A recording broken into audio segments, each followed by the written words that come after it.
Thank you. Tim Ryan. Thank you, Madam Chair, members of the committee. My name is Tim Ryan. I'm representing the Rhode Island School Superintendents Association. And no one can argue with the premise that we want to keep our kids safe. The horrific shootings that have occurred recently are just devastating. The idea that our kids can be targets at a school where they should be safe, that our teachers are acting as human shields in the face of horrible violence is just horrific. So I applaud Senator Archambault and the co-sponsors for attempting to deal with this. This is a sincere effort, and we need to put our children's safety first in everything we do. If the kids aren't safe, if they're not ready to learn, and we can't proceed in school environments. One of the things that we have to look at is what's being done now. Earlier testimony referred to the sad situation that happened at Tolman High School, I think it was the year before last. But from that experience, there became a learning opportunity for the police, the school, to sit down and say, what is the agreement? What is the role of the resource officer? How do we use that to make sure that there is trust between the school resource officer and the kids, that there's an effective agreement between police departments and the schools? And I think that situation was very unpleasant, but it could have been worse. And I think cooler heads and the kids, the community, the police diffused that situation, which could have been very, very much worse. We have an active school safety committee that's working at the state level. Lieutenant Derek Borak from the state police, Janine Nadamasi, the superintendent in Cranston, Larry Filippelli, the superintendent in Scituate and soon-to-be superintendent in Lincoln, and Andy Andrade from RIDE meet regularly and advise districts on how we come up with school safety plans that involve our law enforcement and our school personnel.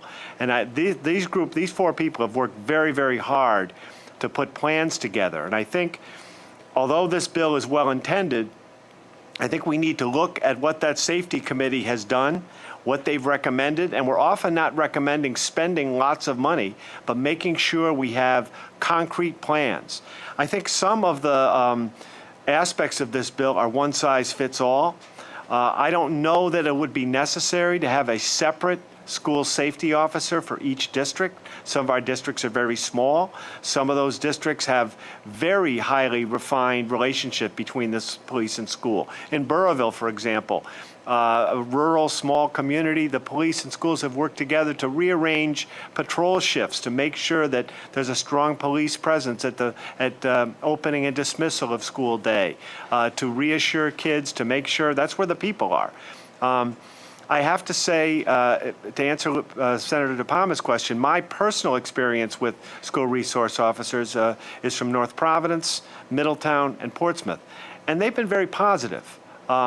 Those are situations where the school resource officer had a strong relationship with the kids. I think there was an acceptance of their role.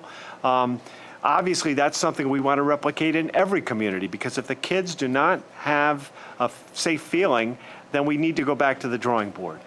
The last thing I want to mention is, as written, this is an unfunded mandate. I had spoke with Mr. Andrade earlier in the day, and we're looking at a total cost of $28 million. And I'm very fearful that the identified revenue sources would fail to meet the anticipated revenue, and this could be an unfunded mandate to the school. So absolutely we need to have kids safe. We need to look at a whole range, and I think we need to look at what work has been done with the school safety committees already. So I thank you very much for your attention to this important subject. Madam Chair, thank you. Tim, thank you very much. So I was going to ask the question, so we've had legacy name was a DARE officer, which I assume would be construed to be a transition to be the school resource officer. Maybe that's not the transition I should make, but I think you bring up, I'll say in the case of Middletown, and I'll mention his name, Ray Clancy, who was the school resource officer. Ray was once on my Little League team in Newport. There you go. We won't say how old you are. But he was a member of the Middletown Police Department. Well respected. I mean, when I was on the council, many of us here would go to the DARE graduations. Loved by the kids. Loved by the kids. I mean, it was almost like they looked for him. It wasn't the case of running the other way. And I can understand and appreciate other environments that might be a different situation. Putting the money aside for a second, I know money's an issue. If that situation was replicated, or that approach, is that an appropriate approach, or are we talking about something different here?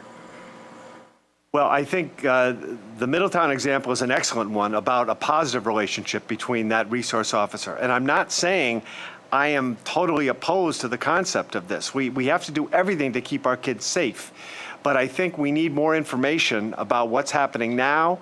I think Lieutenant Borak would have very excellent input into this. I think it's just a little bit premature to jump into something this comprehensive before we've really looked at and studied this completely. Madam Chair, thank you. Thank you.